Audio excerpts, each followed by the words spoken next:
수요일마다 남유다의 왕들을 살펴보고 있는데요.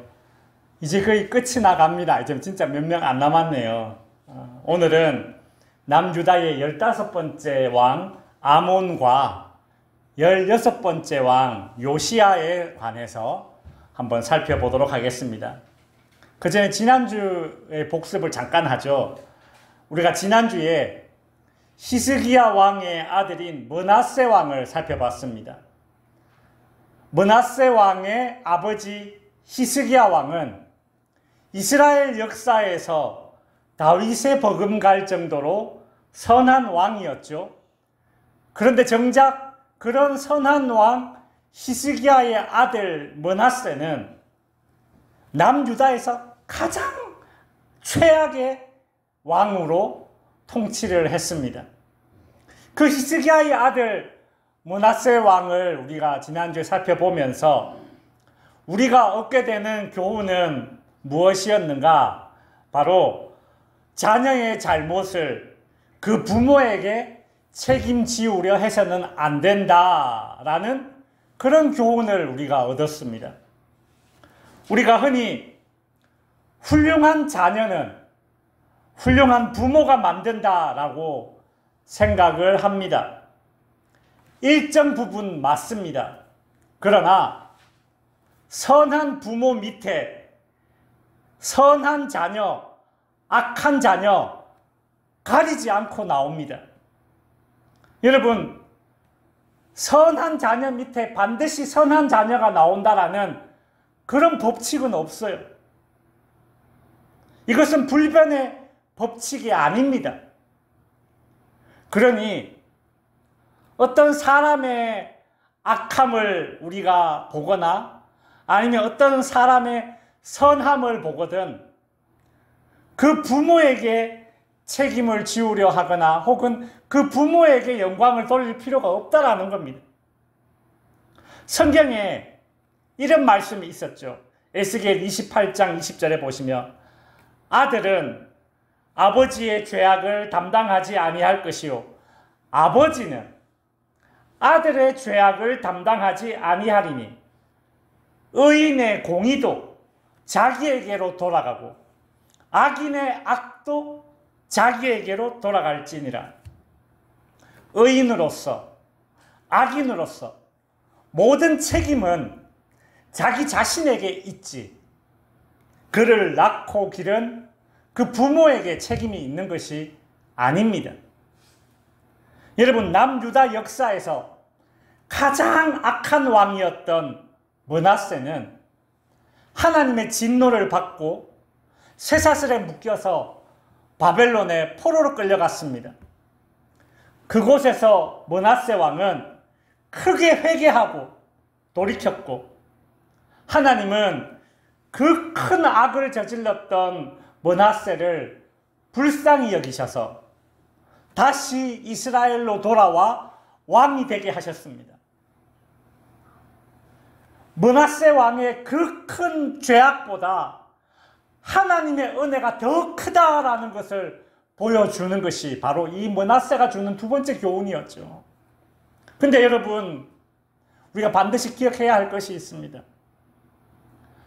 상처는 시간이 지나면 아물지만 흉터는 남습니다. 우리가 수술을 해서 병은 고쳤어도 그 수술 자국은 여전히 남는 것처럼 므낫세가 말년에 회개하고 돌이켰지만 그가 저지른 그 수많은 악행들, 그 우상들은 이미 이스라엘 곳곳에 마치 무슨 곰팡이처럼 그렇게 깊숙이 자리 내려 앉아 있었습니다. 여러분, 그러니 우리가 흔히 하는 말이 아이고 회개하면 되지, 회개하면 다 용서해 준다며, 그렇게 말하면서 뻔뻔하고도 당당하게 그렇게 죄 지을 수가 없는 거예요. 그렇게 므낫세 왕은 죽고 그의 아들 아몬이 남유다의 15번째 왕이 되었습니다. 아몬은 22살에 왕이 되었어요. 이 아몬은 악한 왕이었지만 심지어 이 머리도 나빴습니다. 제가 왜 아몬 왕이 머리가 나쁘다라고 이야기하느냐면 아몬 왕의 이런 모습 때문이에요. 역대상 33장 22절에 보시면 그의 아버지 므낫세의 행함같이 여호와 보시기에 악을 행하여 아몬이 그의 아버지 므낫세가 만든 아로색인 모든 우상에게 제사하며 섬겼으며 23절에 보시면 이 아몬이 그의 아버지 므낫세가 스스로 겸손함같이 여호와 앞에서 스스로 겸손하지 아니하고 더욱 범죄하였다.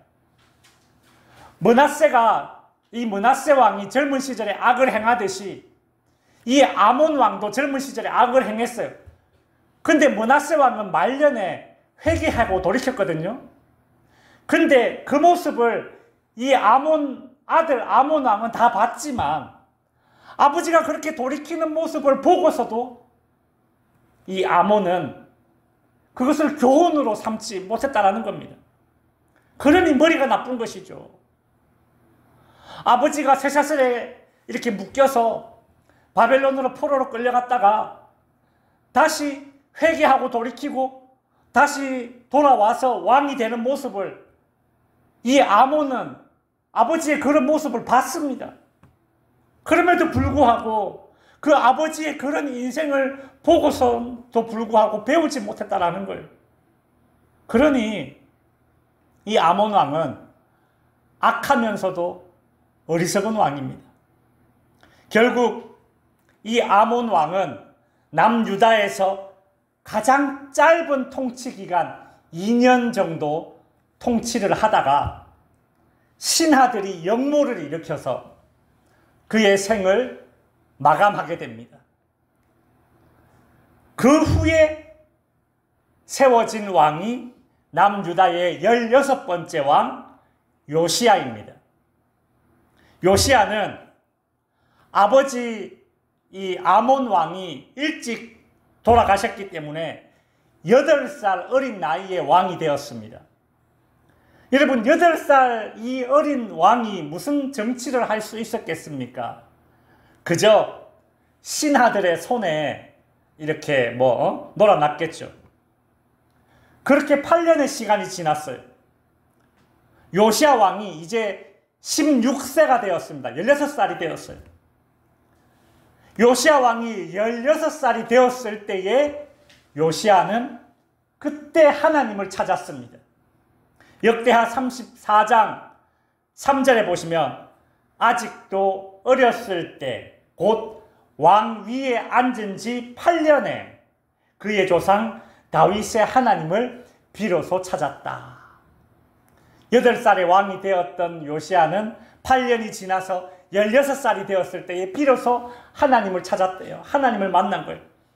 여러분 저희도 예전에 이렇게 생각해보면 그랬던 것 같습니다. 이 청소년 시절에 친구 따라서 교회에서 이렇게 가는 수련회 있잖아요.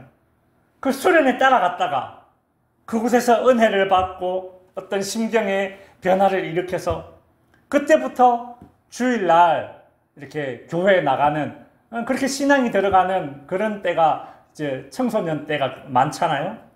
요시야가 그랬던 것 같아요. 16살 되었을 때에 그때 하나님을 찾았다고 하죠. 요시야는 16세에 하나님을 찾았고 인생의 큰 결단을 하게 됩니다. 내가 이 나라에서 우상을 싹 다 쓸어버려야지. 근데 여러분 요시야 왕은 아직 16살이에요. 10대 어린 나이잖아요. 참는 거예요. 어른이 될 때까지 참는 겁니다. 그리고 4년의 시간이 더 지나서 이 요시야 왕이 20살이 되었을 때에 역대하 34장 3절 후반부에 보시면 제20년에 여기서 제20년 왕이 된 지 이제 12년에 제12년에 그러니까 왕이 된 지 이제 12년이 되었다는 소리예요. 8살에 왕이 되어서 12년이 지났으면 딱 20살인 거예요, 이제. 그죠? 그때 요시야 왕이 20살이 되었을 때에, 이제 성인이 되었을 때에 뭘 했느냐? 유다와 예루살렘을 비로소 정결하게 하여 그 산당들과 아세라 목상들과 아로새긴 우상들과 부어 만든 우상들을 제거하여 버렸다. 그의 할아버지, 그의 아버지가 만들어 놓은 우상들, 이 손자되는 이 요시야가 싹 다 쓸어버린 겁니다. 이 요시야 왕은 얼마나 철저하게 우상들을 제거했는지, 자기가 다스리는 남유다 땅에 있는 우상들 싹 다 제거하고, 더 나아가서 북이스라엘에 있는 우상들까지도 찾아가가지고 기어이 제거하는 그런 종교개혁을 했습니다. 그리고 6년의 시간이 더 지난 어느 날, 공사를 하는 인부들이 예루살렘 성전을 이렇게 보수 공사를 하다가 먼지가 쌓인 어떤 항아리를 발견해요. 근데 그 항아리 안에 두루마리로 된 책이 있었습니다. 그 책은 다름 아닌 모세의 율법이 기록된 책이었어요. 제사장하고 서기관은 그 모세의 율법이 적힌 그 이제 두루마리를 들고 요시야 왕에게 찾아갑니다. 그리고 이렇게 이야기해요. 왕이시여, 성전을 수리하다가 한 책을 발견했는데 제가 왕께 읽어드리겠습니다. 그 요시야 왕이 그 책의 내용을 이렇게 듣는데 막 속에서 불이 올라오는 겁니다. 여러분, 하나님의 말씀은요, 살아있는 능력의 말씀이지 않습니까? 그 요시야가 그 율법의 이야기를 듣는데 막 속에서 불이 일어나는 거예요. 이 요시야는 그 율법책에 적힌 그 내용을 듣다가 깨달았습니다. 무엇을 깨달았느냐면, 왜 이스라엘이 이렇게 남북으로 갈라지게 되었는가? 왜 북이스라엘은 저 아수르라는 나라에 멸망당했는가? 그리고 우리 남유다는 왜 이렇게 지금 공경에 처해 있는가? 하나님의 말씀대로 살지 않았기 때문이구나. 그 율법책 이야기를 듣다가 요시야가 그걸 깨달은 겁니다. 요시야 왕은 이제 우리가 어떻게 해야 할지 하나님의 뜻을 알고 싶어 했어요. 그래서 신하들을 불러서 묻습니다. 야, 하나님의 뜻이 무엇인지 알고 싶다. 우리가 무엇을 해야 하는지 알려줄 선지자를 좀 찾아서 좀 이야기 좀 듣고 와라. 그래서 그 당시에 남유다에 있던 훌다라는 이름을 가진 여선지자의 이야기를 듣게 됩니다. 그 훌다라는 여선지자는 이런 이야기를 해줘요. 우리 이스라엘은 하나님을 버리고 다른 신을 섬겼으니 하나님의 진노를 받을 것입니다. 다만 요시야 왕 당신은 겸손하여서 옷을 찢고 회개하고 통곡하였으므로 하나님이 요시야 왕 당신이 통치하는 그 기간에는 형통하게 하시고 죽어서는 그의 조상에게로 평안하게 돌아가게 하실 겁니다. 이런 예언의 이야기를 듣게 됩니다.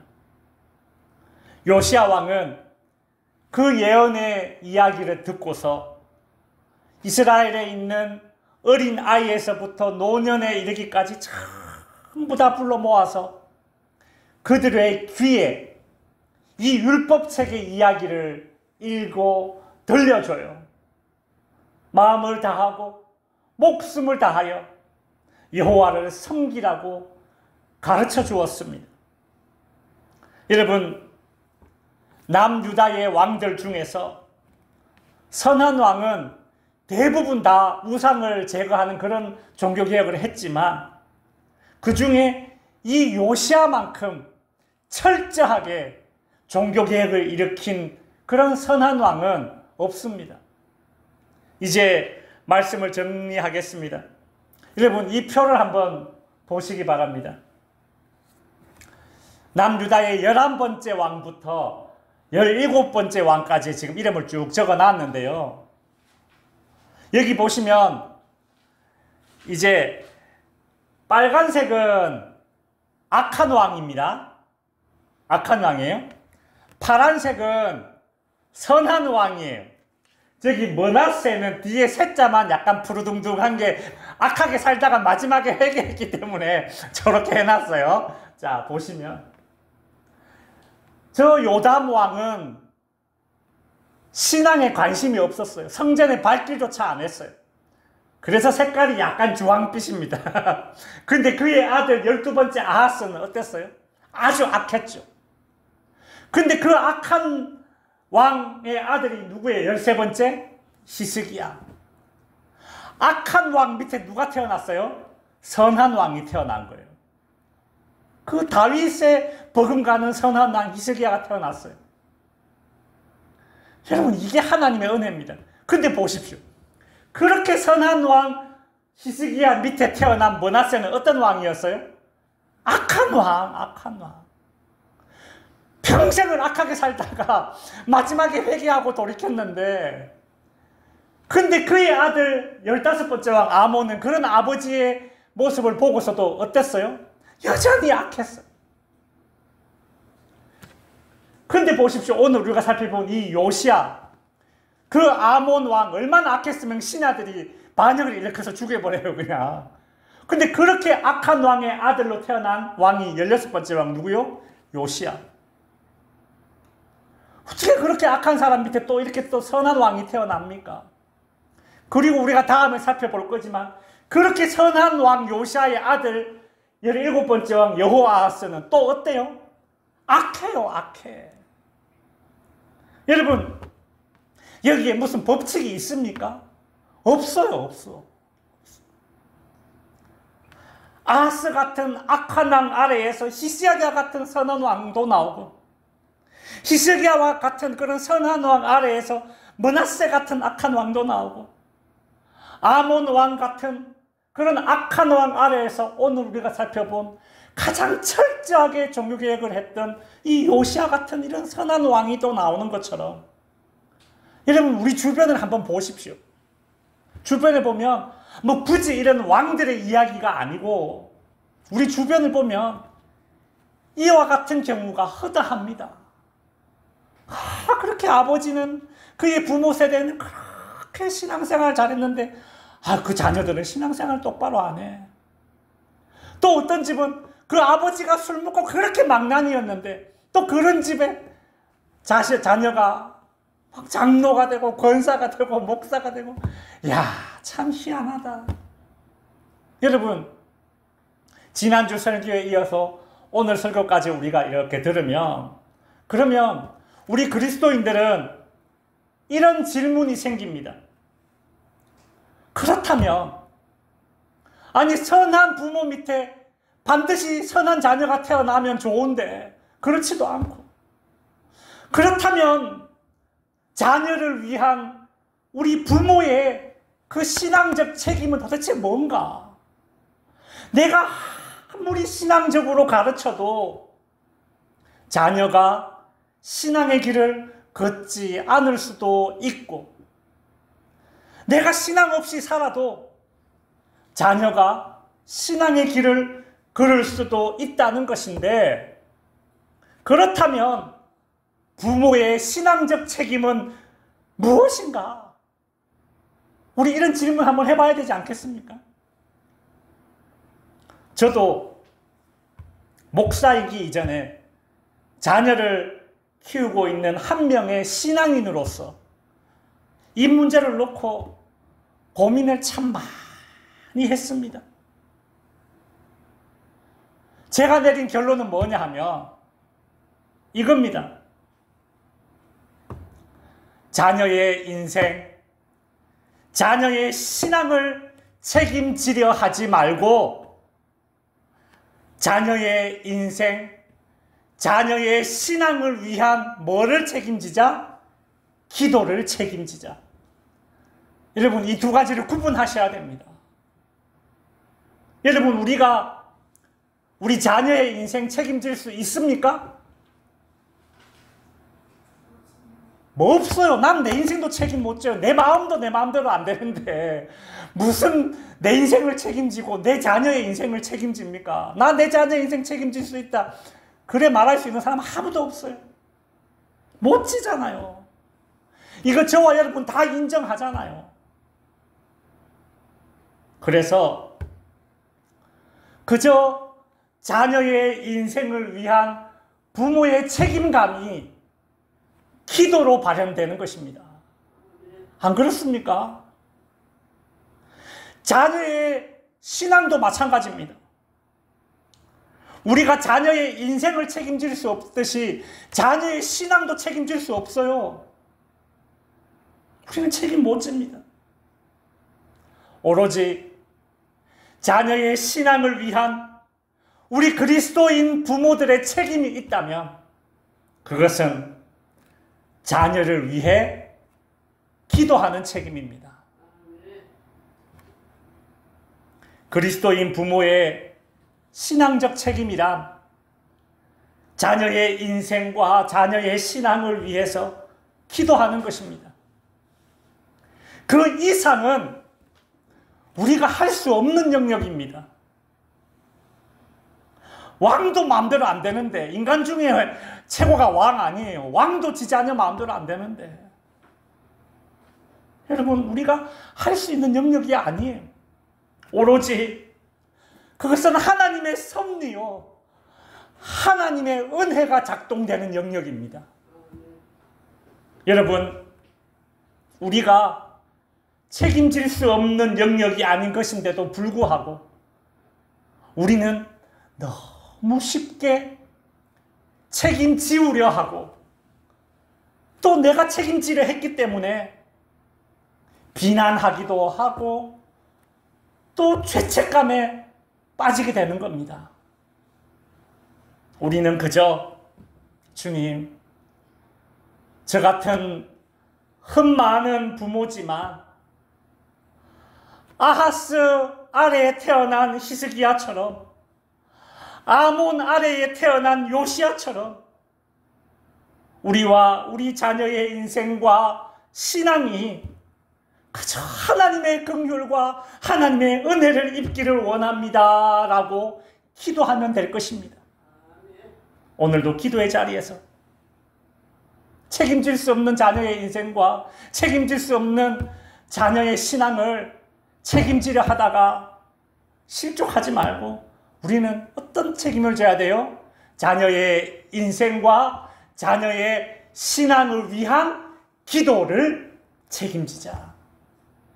오늘도 그 자녀의 인생과 신앙을 위해 기도를 책임지는 그런 저와 여러분이 될 수 있기를 바랍니다. 기도하겠습니다.